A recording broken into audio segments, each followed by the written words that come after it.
भी सत्य रहा हो, वर्तमान में भी सत्य है और महाराज भविष्य काल में भी सत्य ही रहेगा। और वो सत्य कौन है? परमात्मा।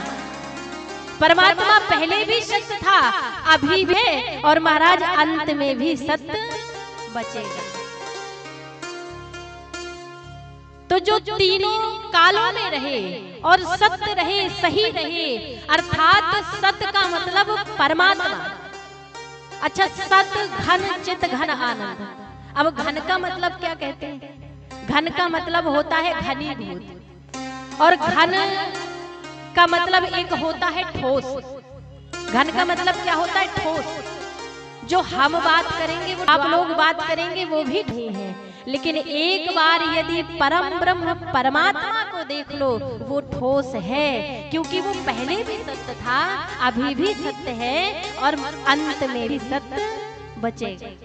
तो सत्य परमात्मा को कहते हैं। अब आप कह दो सत्य तो परमात्मा को कहते हैं, लेकिन चित्त किसे कहते हैं? चित्त का मतलब होता है ज्ञान, और चित्त का मतलब होता है प्रकाश।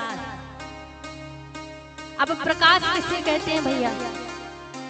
आप लोग कहेंगे प्रकाश तो दिख ही रहा है, जगह जगह बल्ब जल रहे हैं, प्रकाश ही है। ये प्रकाश नहीं है। प्रकाश का मतलब होता है जो हमारे अंधकार रूपी अज्ञान को मिटा करके ज्ञान रूपी प्रकाश भर दे। वो क्या है? चित्त। चित्त का मतलब होता है प्रकाश, लेकिन ऐसा प्रकाश नहीं जो अज्ञान रूपी अंधकार को मिटा करके ज्ञान रूपी प्रकाश भरता है, वो प्रकाश होता है। तो सत्य भी परमात्मा, चित्त भी परमात्मा। अब भैया आनंद कौन है? आप कहते हैं आनंद का तो कहना ही क्या है। कथा सुनने के बाद जाएंगे और जैसे ही बिस्तर पर लेटेंगे ऐसी नींद लगेगी भैया आनंद आ गया। हमने आज सुबह भोजन किया था, आनंद आ गया। इतनी गर्मी थी, एसी चला करके एसी वाले कमरे में बैठ गए थे, आनंद आ गया। क्या ये आनंद है? आप बताओ, ये आनंद है? एक जगह मैंने मंच पर कहा कि हर किसी का उल्टा होता है। प्रकाश का उल्टा होता है अंधकार, ज्ञान का उल्टा होता है मूर्ख, लेकिन भैया आनंद का उल्टा नहीं होता है। एक सज्जन बैठे थे, बोले देवी जी आपने गलत कहा है, आनंद का भी उल्टा होता है। मैंने कहा भैया बताइए आनंद का उल्टा क्या होता है?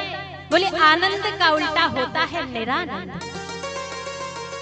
मैंने कहा यदि आप जो जीवन काल में आनंद ले रहे होंगे उस आनंद का तो उल्टा हो सकता है, लेकिन आनंद बाहर की चीज नहीं है भैया, आनंद हृदय में होता है। और हृदय में भगवान को बिठाना चाहिए। भगवान की कथा सुनने के बाद जो आनंद आता है उसे आनंद कहते हैं। परमात्मा की भक्ति में जो आनंद आता है उसे आनंद कहते हैं। महाराज भोजन करना, विश्राम करना, घूमना ये आनंद नहीं है। इसलिए आनंद तो स्वयं परमात्मा है। परमात्मा का उल्टा कुछ हो ही नहीं सकता। तो सत्य भी परमात्मा, चित्त भी परमात्मा और आनंद भी परमात्मा।